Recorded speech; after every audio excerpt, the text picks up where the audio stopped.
on their well-being. I'd love it if we could do such a hearing sometime soon. We will follow up into the Every Patient Senator Blackburn. Thank you very much. Thank you, Mr. Chairman. Last but certainly not least. That is correct, and I appreciate that. And even though my colleague from New Jersey went twice his time, I am going to begin. These are Senate minutes, yeah. Yes, they're Senate minutes.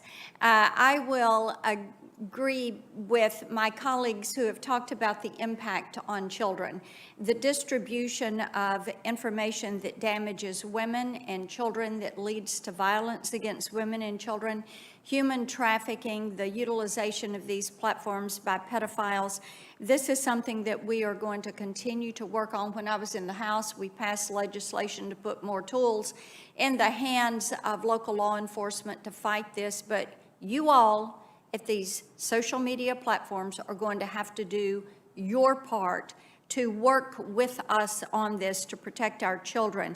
I will also say that we're keeping an eye, and with each of you yesterday, I talked about your financial components. Square, there for Mr. Dorsey, and Libra with Mr. Zuckerberg, and the application of these components to your sites. We're talking about 2020 elections, but we're also looking ahead to how we clean up some of what transpired in the before the 2022 elections. I think it's fair to say, too, that you all probably are now fully aware that there's great frustration with Americans and with this committee, with the way you act invincible, the way your employees act as if you're the invincible gods of the Silicon Valley.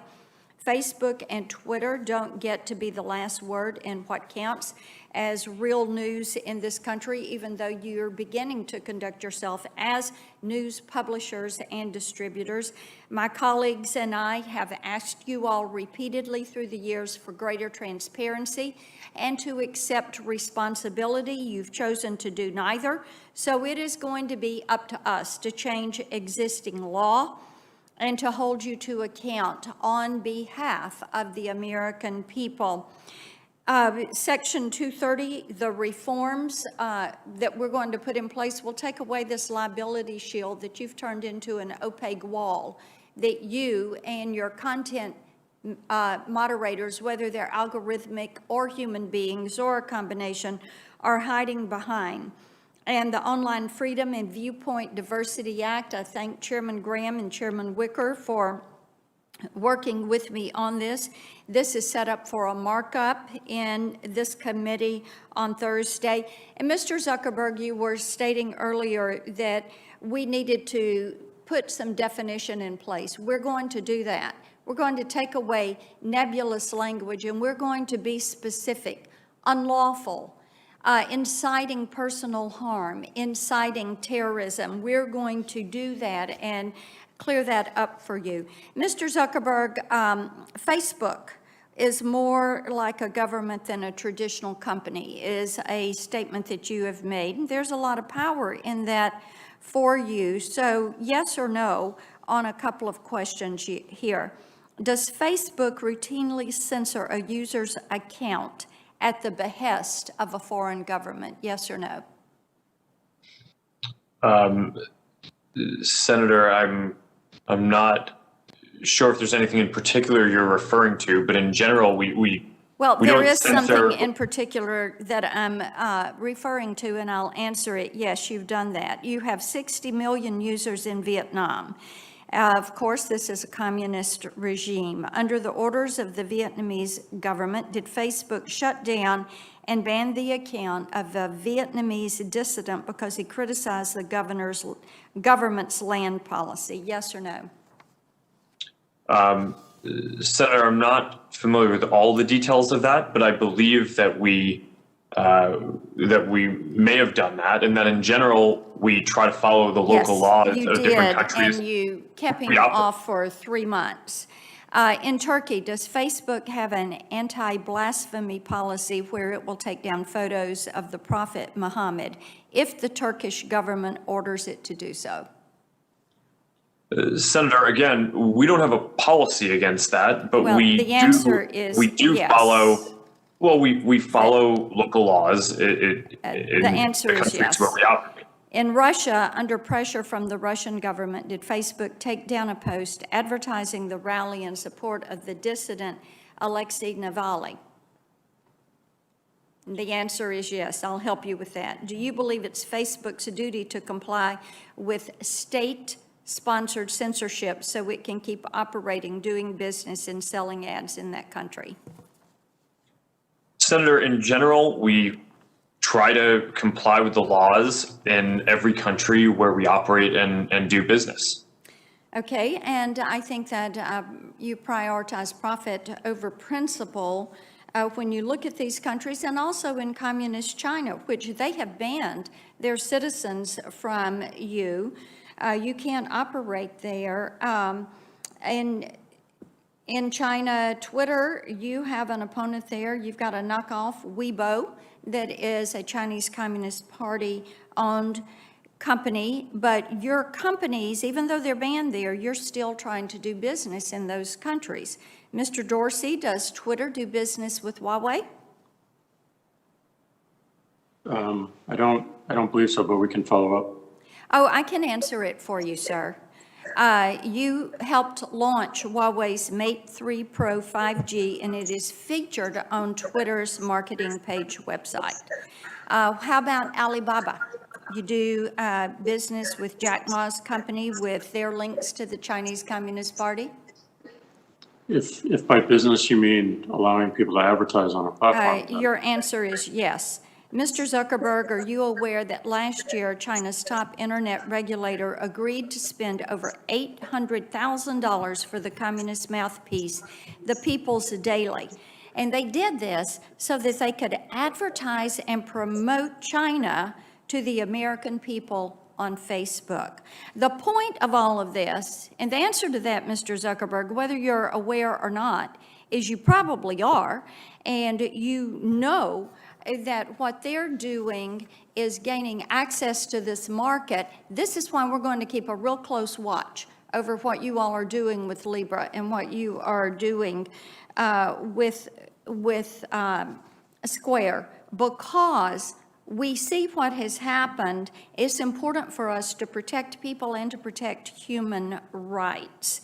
And your election, let me move to election content and that monitoring, because we do have concerns about some of the things that happened there. Mr. Zuckerberg, let me ask you this. Have you heard of the Trump Accountability Project? Senator, I'm not familiar with that. Okay, that is a project that is an attempt to blacklist Americans who have served in the Trump administration and to prohibit them from gaining future employment. Now, in communist China, in Putin's Russia, in totalitarian states, the government regularly will issue a blacklist on their enemies. Enemies of the state are banned from getting a job, and if their names fall on the blacklist, they're out. Now, this seems disturbing that it would be happening here in this country. So, Mr. Zuckerberg, do you agree with me there is seriously something wrong with an un-American blacklist tarring people from future employment simply because they belong to a different political party? Senator, I generally agree that people should not be discriminated against because of a political belief. Okay, that is a positive step. Now, on Facebook, I wrote in a post, and I'm quoting, "The Trump Accountability Project is the epitome of the cancel culture. Our nation has long benefited from robust political debate, and this effort to silence those who support our president is vile." As you can tell from this statement, nothing was said about the election or the results, either directly or indirectly. But somehow I got slapped with your elections flag sticker. So what each of you need to realize, and you've heard it time and again today, you say you don't keep list. Obviously, you have list, because there are some of us who are regularly censored and called down by your content moderators. Do we want to see these lists? Yes. How have you built these lists? We want to know. I would remind each of you, you are a Title I service. You are an information service. You are to be the new public square. But what you are doing with your power that you have derived, because federal law gave you the ability to stand up and grow without being hit by lawsuits, you have used this power to run amok. You have used it to silence conservatives. You have used it to build your list. You have used this power to act like you hold all the power, that you can make these decisions. You have driven this cancel culture because you have not called to account your moderators. You have refused to take responsibility for your employees and their actions, so thereby reining you in on the issues of privacy, data security, content moderation, liability protections, defining who is a publisher in the virtual space. That is up to us, because you have proven you do not have the will, the strength, the ability, and you will not accept the responsibility to do it for yourselves. I yield my time. Thank you very much, Senator Blackburn. To the two witnesses, you made it through. I think you hopefully will understand a little bit better about where the committee's at and our concerns. I want to thank you for appearing. I wish we could do it in person, but I could understand why we had to do it remotely. We will have more hearings coming up in the next Congress, I'm sure, to try to find ways to modify 230 to deal with some of the issues that were brought before the committee. I just want to thank you both and just say that you have been hugely successful in ways probably beyond your own imagination. And we've got problems around your platforms that have to be dealt with, and we will do it hopefully collaboratively. The bottom line is we want to make these platforms better. We want to continue to grow this part of our society responsibly. And right now, without regulation or without lawsuit, is pretty much becoming the Wild Wild West. And I appreciate both of you for being willing to try to find ways to come up with systems that will ensure more transparency, more choice, and more confidence. And Mr. Chairman, yes, sir.